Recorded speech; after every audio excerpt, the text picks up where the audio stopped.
Trump கதர்னார் அவருடைய truth சோஷியல்ல என்ன போட்டாருன்னா, என்கிட்ட அந்த தலைவர்கள்லாம் வந்து அப்பா அப்பான்னு கூப்பிட்டீங்க, இப்ப போய் இந்தியாவில போய் அம்மான்னு சொல்றீங்களேன்னு இப்படியே பதிவு போட்டார்.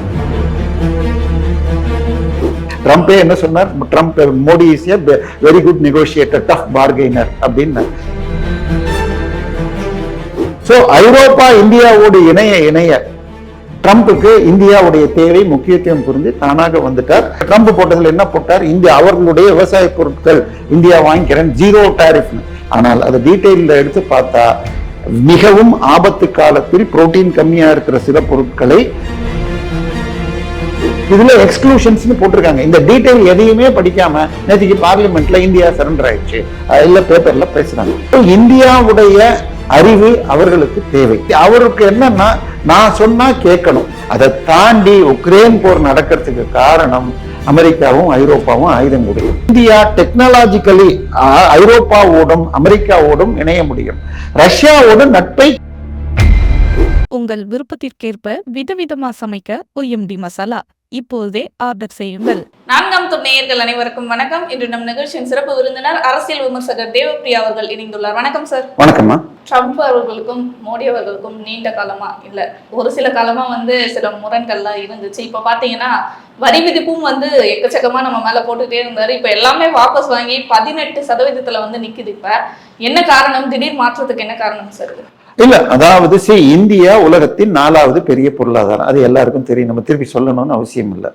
சோ அப்படி இருக்கிற நேரத்துல இந்தியாவுடைய பொருளாதாரத்துல எக்ஸ்போர்ட்டுங்கிறது 10% தான்.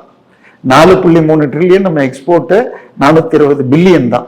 அதுலயும் அமெரிக்காவோட நம்ம பண்றது 130 பில்லியன் தான். சோ அப்போ அமெரிக்காவுக்கு பண்றதுல அந்த அவங்க போட்ட வரியிலேயே கூட மருந்து, மொபைல், இந்த மாதிரி சாப்ட்வேர் இதுக்கெல்லாம் கிடையாதுன்ட்டாங்க. அப்போ மேஜர் எக்ஸ்போர்ட்ஸ் பாதிக்கப்பட்டது பெருவாரியாக டெக்ஸ்டைல்ஸ் கொஞ்சம் பாதிச்சுமா, திருப்பூர்ல நம்ம பனியன் போன்றவை. அதற்கு அடுத்தது பாத்தீங்கன்னு சொன்னால் டைமண்ட், சூரத் அது கூட பாதிச்சிருக்காது. ஏன்னு சொன்னால் உலகத்தில் டைமண்ட் ப்ராசஸிங்ல 100க்கு 10க்கு 9 இந்தியா தான் பண்ணுது. ஸோ இந்தியா கிட்ட இருந்து வரலன்னா டாக்ஸ் இல்லாத வேற பேருக்கு போயிடும். நீ இப்ப ஆக்சுவலா பேப்பர்ல எல்லாம் என்ன பண்றாங்க, 25ல இருந்து 18 குறைஞ்சிருக்குன்றாங்க. 25க்கு அப்புறம் நீ இப்ப 50 ஆக்குனார், திருப்பி இன்னொரு 25% ரஷ்யாட்ட இருந்து. இப்ப அதை எல்லாரும் கன்வீனியன்டா மறைக்கிறாங்க. சோ 50ல இருந்து 18 குறைச்சிருக்கிறார். அவருக்கு மிக நெருக்கமான நாடுகள் எல்லாத்துக்குமே நம்மை விட குறைச்சு கிடையாதுங்க. பாகிஸ்தானுக்கு 19, பாகிஸ்தான் போய் சரண்டர் ஆகி நோபல் கொடுங்க, அது கொடுங்க. இன்னும் சொல்ல போனால் ட்ரம்ப் குடும்பம் போன வருடம் கிட்டத்தட்ட 13,000 கோடி சம்பாதிச்சிருக்குன்னா அதற்கு மிக முக்கியமான காரணம் அவருடைய மகன்கள் நடத்தும் இந்த பிட்காயின் கம்பெனிக்கு அபிஷியலாக ஏற்றுக்கொண்டார்கள் பாகிஸ்தான். அந்த லஞ்சத்துக்காகத்தான் பாகிஸ்தானை தன் நண்பா இவர் பண்ணதை இதை புரிஞ்சுக்கிட்ட உடனே கத்தார் போன்ற நாடுகளும் ஏத்துக்கிட்டாங்க. சோ அவருடைய மகனுடைய கம்பெனியுடைய மார்க்கெட் வேல்யூ பயங்கரமா ஏறினதுனாலதான் 1.3 ட்ரில்லியன் கிட்டத்தட்ட 12,000 கோடி போன வருடம் அவர்கள் லாபம் காட்டியிருக்காங்க. சோ இவ்வளவெல்லாம் பண்ண இதை விட இந்தியாவுக்கு குறைச்சிருக்காங்கன்னா 3-4 காரணம். ஒண்ணு, முன்னாடி எல்லாம் ஒரு கூட்டணியில இருந்தீங்கன்னு வச்சுக்கோங்க, அந்த கூட்டணிக்கு எல்லாத்துக்கும் நீங்க நிறைய விற்கலாம் அப்படின்னு ஆசியான்னு ஒரு கூட்டமைப்பு இருந்துச்சு. ஆசியா பசிபிக்னு ஒண்ணு இருக்குது. நம்மளும் சார்க்குலாம் வச்சிருந்தோம். இப்ப ஆசியா பசிபிக் கண்ட்ரில 15 நாடு, சீனா உட்பட, அதுல 14 நாடோட நம்ம தனியாவே ஒப்பந்தம் போட்டுக்கிட்டோம். சோ அவங்களுக்கோட ஆயிடுச்சு. நியூசிலாந்தோட போட்டோம், அமெரிக்கா, ஆஸ்திரேலியாவோட. இது எல்லாம் பார்த்துட்டு இதை தாண்டி நம்ம ட்ரம்ப் சார் நீங்க சொன்னீங்களே, அவர் அவரை பத்தி நம்ம என்ன சொல்றதுன்னு சொல்ல முடியாது. அவருடைய செயல் ஒண்ணு, பேச்சு ஒண்ணு இருக்கும், அதுல இன்னொன்னு பண்ணுவார். பேச்சு எப்படி இருக்குன்னு சொன்னா நம்ம வடிவேலு மாதிரி அது வேற வாய் இது வேற வாய்ங்கிற மாதிரி பேசக்கூடியவர். சோ அதுல அவர் சில திட்டமிட்ட செயல்களை பண்றாங்க. அதாவது அமெரிக்கா கடன்கள் என்பது 38 ட்ரில்லியன், அவங்களுடைய எக்கானமியை விட பல மடங்கு. அதுக்கு வட்டி கட்டுறதுக்கு வருஷத்துக்கு நீங்க 7% போட்டா கூட 3 ட்ரில்லியன் கட்டணும். சோ ஒரு வருஷத்துக்கு 75 நாளைக்கு ஒரு முறை புதுசா 1 ட்ரில்லியன் கடன் வாங்கிட்டு இருக்காரு. இப்ப இதெல்லாம் திருப்பி கொடுக்கறதுக்கு என்ன பண்ண முடியும்? சோ இதை மிரட்டுறதுக்காக பெட்ரோல், இதுக்கெல்லாம் அவர்களை சேலஞ்ச் பண்ற மிகப்பெரிய நாடாக சீனா வளர்ந்துருக்கு. சீனா எப்படி பண்ணுதுன்னு பார்த்தா, ஒண்ணு அவங்களுடைய மேனுஃபேக்சரிங், ரெண்டாவது அவங்களுக்கு பெட்ரோல் கம்மியா விலைக்கு கிடைக்கிற மாதிரி சில நாடுகளை பிடிச்சிக்கிட்டாங்க. ஒன்னு ரஷ்யா, ரெண்டாவது வெனிசுலா, மூணாவது ஈரான். சோ வெனிசுலாவை இவர் பிடிச்சிக்கிட்டார். சோ இப்ப வெனிசுலால தான் கம்மி ரேட்டுக்கு போகாது. இப்ப ஈரானை பிடிச்சி வச்சிட்டு இருக்காரு. ரஷ்யாவுக்கு ஏற்கனவே பல தாக்குதல பண்ணிட்டு இருக்காரு. சோ இப்ப பெட்ரோலை சீனாவுக்கு போச்சுன்னா அவங்களும் மார்க்கெட் விலையை நோக்கி வாங்க ஆரம்பிச்சுட்டாங்கன்னா சீனா இந்த வேகத்துல போக முடியாது. அவங்க கம்மி ரேட்டுக்கு டம்ப் பண்ண முடியாது. சோ சீனாவை அடக்கணும்னா இன்னொன்னு உற்பத்தி பண்ணணும்னு வச்சுக்கோங்க. இப்ப நீங்க யூடியூப் வீடியோ போடணும்னா உங்களுக்கு உங்க ஏஜ் குரூப்ல கேட்கிற மாதிரி ஆட்களை சேர்க்கணும். இந்தியாவுடைய 140 மக்களுடைய சராசரி வயது 29, சீனாவுடையது 39, ஐரோப்பால 58, 59 தாண்டிடுச்சு. சோ இளைஞர்கள் நிறைய பேர் இருக்கிற நாடு தான் வளமுடைய நாடு. சோ இந்தியா தான் உலகத்தில் 29 வயசுல அதிகமாக, அதே சமயத்துல அறிவாற்றலும் ஐடி இண்டஸ்ட்ரிக்கு போறது. இன்னைக்கு நம்ம டெக்னாலஜி அடுத்த லெவலுக்கு போகணும்னு வச்சுக்கோங்க, அதுக்கு பேர் ஸ்டெம் என்பார்கள். Science, technology, engineering, mathematics. அமெரிக்காவை சேர்ந்த உள்ளூர் மாணவர்கள் எல்லாம் ஆர்ட்ஸ், லிட்ரேச்சர்னு படிக்கிறாங்க. எவனும் ஸ்டெம்முக்கு வரல. இங்க இருந்து போற என்ஆர்ஐகளும் வெளிநாட்டு மாணவர்களும் படிக்கிறாங்க. சோ அவங்களுடைய அத்தனை டெவலப்மெண்ட், அதாவது ஐடில அமெரிக்கா நம்பர் 1. இன்னைக்கு கூகுளா இருக்கட்டும், ஃபேஸ்புக்கா இருக்கட்டும், யூடியூபா இருக்கட்டும், எல்லாம் நம்ம யூஸ் பண்றது அமெரிக்கன் கம்பெனி. ஆனால் அதுக்குள்ள இருக்கிற சயின்ஸ் டெவலப் பண்றவங்க 100க்கு 10க்கு 4 பேர் இந்தியனா இருக்கிறான். அமெரிக்காவுடைய விண்வெளித்தனம் நாசால 43% இந்திய விஞ்ஞானிகள். அமெரிக்காவில் இருக்கிற டாக்டர்ல 34% இந்தியர்கள். சோ இந்தியாவுடைய அறிவு அவர்களுக்கு தேவை. சோ பட் அவருக்கு என்னன்னா, நான் சொன்னா கேட்கணும், பொம்மை ஆட்சிகளை கொண்டு வந்து வைக்கணும். நம்ம பக்கத்துல இருந்த இது இலங்கையில, அதன் பிறகு மாலத்தீவு, இப்ப பங்களாதேஷ், நேபாள் எல்லாம் ஜென்சி போராட்டம் பண்ணி தனக்கு வேணுங்கிற பப்பட்டை கொண்டு வந்தாங்க. இங்கேயும் அது பண்ண முடியுமான்னு சொல்லி ராகுல் காந்தி போன்ற சில்லர்களை கூப்பிட்டாங்க. ஆனால் மோடி மெஜாரிட்டியை பெறாவிட்டாலும் அதை விட பலமாக செயல்பட்டு ஆபரேஷன் சிந்தூர்ல பல விஷயங்களை பண்ணாருமா. மோடி இல்லாம ராகுல் காந்தியை போல ஒரு பப்பட்டை கொண்டு வர முடியுமான்னு பார்த்தாங்க, முடியலன்னு உடனே இதன் நடுவுல மோடி என்ன பண்ணாரு, நீ வரமாட்டேன்ற இல்ல பேசினாங்க. நவம்பர்ல முடிஞ்சு போச்சுன்னா கையெழுத்து போடாம திருப்பி இழுத்தாங்க. இதுக்கு இப்ப என்ன பண்ணாரு, ஃபர்ஸ்ட் ஐரோப்பால இருந்து கூப்பிட்டு அங்க பேசிட்டாரு. அதாவது ஐரோப்பிய நாடுகளுடைய எல்லாத்தையும் சேர்த்தா ஜிடிபி அவங்களும் அமெரிக்காவோட சேர்ந்து அங்க இருக்கிற 28 நாடுகள் கையெழுத்து போட்டுட்டு அதுக்கு என்ன பேர் சொன்னாங்க, மதர் ஆஃப் ஆல் அக்ரிமெண்ட்ஸ். அந்த மதர்ங்கிற வார்த்தையை பிடிச்சுக்கிட்டு ட்ரம்ப் கதர்னார். அவருடைய ட்ரூத் சோசியல்ல என்ன போட்டாருன்னா, என்கிட்ட அந்த தலைவர்கள்லாம் அப்பா அப்பான்னு கூட்டினீங்க, இப்ப போய் இந்தியாவில போய் அம்மான்னு சொல்றீங்களேன்னு இப்படியே பதிவு போட்டார். ஆனால் ஐரோப்பா போயிடுச்சு, ஆஸ்திரேலியா போயிடுச்சு, நியூசிலாந்து போயிடுச்சு, இதெல்லாம் விட UAE, அதாவது சவுதி அரேபியா. அதாவது இன்னொரு பிரச்சனை என்னன்னா, பெட்ரோல் தான் உலகத்தை கட்டுப்படுத்துது.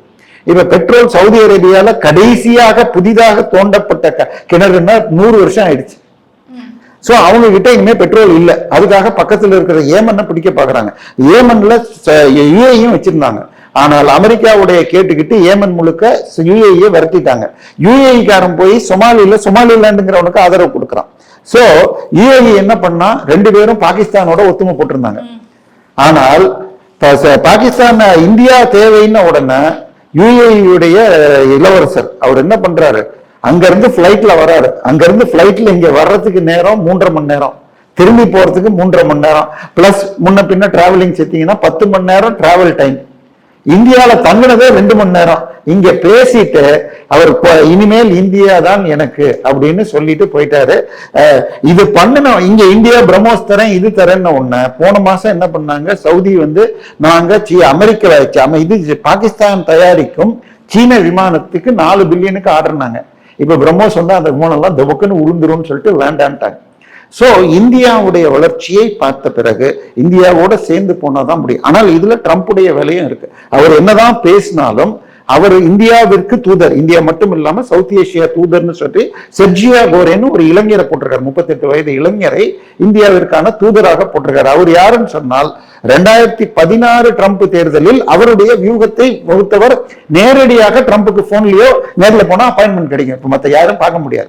அப்படிப்பட்டவரை போட்டு உங்களுடைய ஒரே வேலை இந்தியாவுக்கும் நமக்கும் வேணும், அப்படி நம்ம 2 பேரும் நேர்ல இருக்கணும். நான் பேசுறதெல்லாம் கண்டுக்க வேண்டாம்னு சொல்லுங்க. அது எனக்கு பேப்பர்ல பேர் வரதுக்காக நான் கூவுறது. ஆனால் ஒப்பந்தத்தில் இன்னொன்னு, நேற்றுக்கு பார்லிமெண்ட் உட்பட எல்லாத்துலயும் இந்தியா சரண்டர் ஆயிடுச்சு. இந்தியா அவரு ட்ரம்ப் போட்டதுல என்ன போட்டார், இந்தியா அவர்களுடைய விவசாய பொருட்கள் இந்தியா வாங்கிக்கிறேன் 0 டாரிஃப்னு.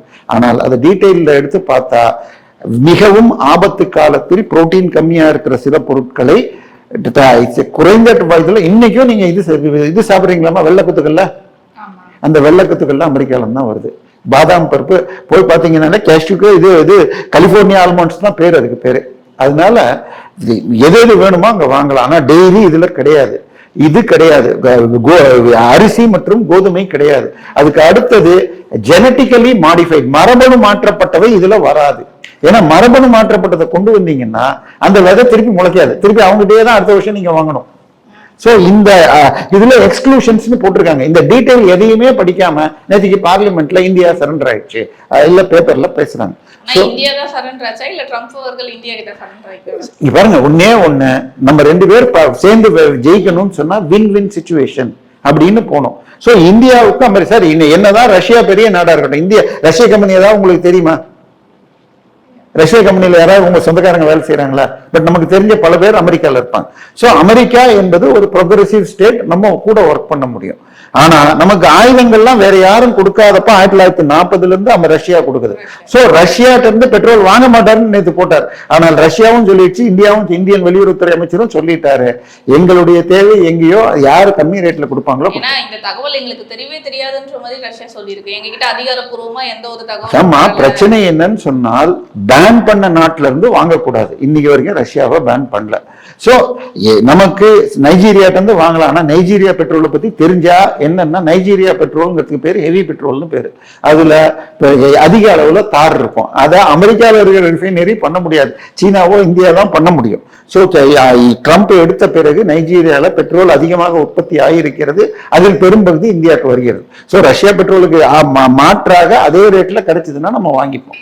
சோ நமக்கு நம்ம ரேட்ல கொடுக்கணும். இந்தியால இருக்கிற 145 கோடி வயிற்றுக்கு கம்மி ரேட்ல சாப்பாடு மற்ற பொருட்கள் கிடைக்கிறதுக்கு மோடி செய்வார். ட்ரம்பே என்ன சொன்னார்? Modi is a very good negotiator, tough bargainer அப்படின்னார்.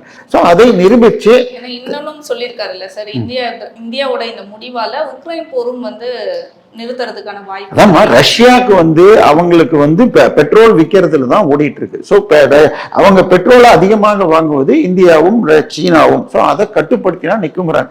அதை தாண்டி உக்ரைன் போர் நடக்கிறதுக்கு காரணம் அமெரிக்காவும் ஐரோப்பாவும் ஆயுதம் கொடுக்குது. அதுக்கு என்ன சொன்னாங்கன்னா, ரஷ்யாவுடைய பணம் ஐரோப்பா அமெரிக்க வங்கியில இருக்கிற டாலர்ல இருந்த பில்லியன்லாம் நாங்க எடுத்து போன்ட்டாங்க. அதை எடுக்கிறது சட்ட விரோதம். சோ அது முடியாதுன்னா இவங்க கொடுக்க மாட்டாங்க. உங்க காசுல சும்மா கொடுப்பீங்களா? சோ இனிமேல் ஆயுதம் கொடுப்பது நின்றால் தானாக முடியுமா? 4 வருஷம் ஓட்டியாச்சு. நேற்றைக்கு மிகப்பெரிய அளவுல ரஷ்யா தாக்கி இருக்கிறது.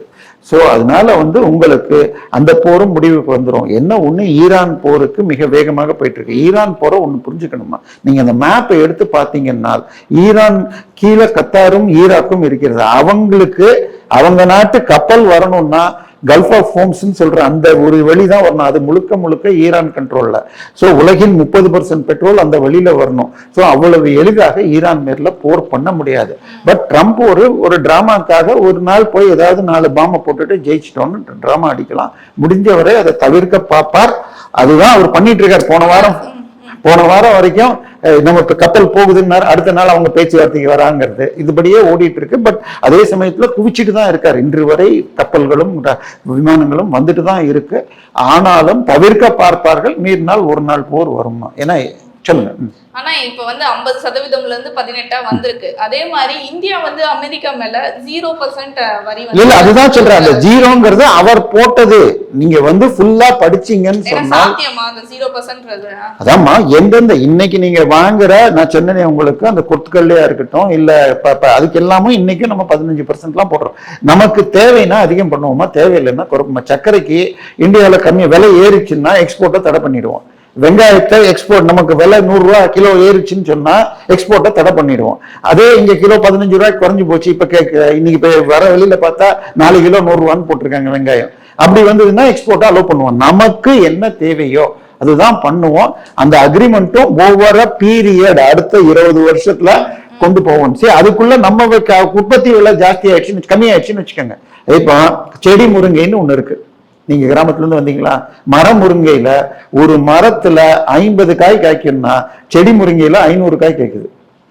4 மரம் இருக்கிற இடத்துல 10 செடி வைக்க முடியும். So technology. இன்னைக்கு தக்காளின்னு ஒண்ணு சாப்பிடுறீங்களே, ஆப்பிள் தக்காளி இல்ல நவீன் தக்காளின்னு, அதுல விதை இல்லாம, அது உருளைக்கிழங்கும் தக்காளியும் சேர்த்து கொண்டு வந்தது ஜெனடிக்கலி மாடிஃபைடு. அப்ப ஜெனடிக்கலி மாடிஃபைடு வேண்டாம்னா நம்ம 10க்கு 9 பேர் அந்த தக்காளி தான் சாப்பிடுறோம். சோ விஞ்ஞான வளர்ச்சி நமக்கும் தேவை. பட் அது நமக்கு தேவையானதை மாத்திரம் எடுத்துப்போம், அவங்க கொடுக்கறது எல்லாத்தையும் வாங்கிக்க மாட்டோம். இந்த அக்ரிமெண்ட்ல தெளிவா இருக்கு, ஜெனடிக்கலி மாடிஃபைடு கிடையாதுன்னு.